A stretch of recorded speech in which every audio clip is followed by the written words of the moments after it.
एक वेळ काय झालं, हे हितनं वर मिरच्या, वांगी हा आणि भुईमुगाचा एक वापा लावला होता हा ह्याच्यात.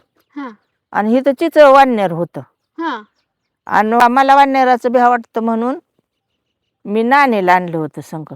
हा आम्ही दोघी जणी खुरापतो या हा आणि कशाच काय भुईमुगाचं याल काढतोय म्हणून आलं की 2 वाढण्यार पळत हा चिचवणं. हा नानीनं हाळ्या मारल्या जगूला ह्याला तिथनं. हा मग योगेश घरी होता. जवळच आमच्या येऊन बसलो. हा असंच आम्ही इथं दोघी जणी खुरापतोय. हा मायंदाळी वरडली नानी तर. नाही आणि पाहता पण ये ना. मग नाही आता जायचं कुठं.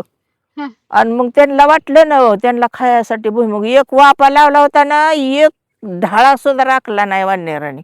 सगळं उपटून घेऊन मग मग आम्ही उपाटतोय म्हणल्यावर त्यांना राग आला ना आम्हाला खायला नाही म्हणून. नाही म्हणून. आणि मग जगून योगेश तिकडं पळत आली हा. आणि मग गेली वर पळून.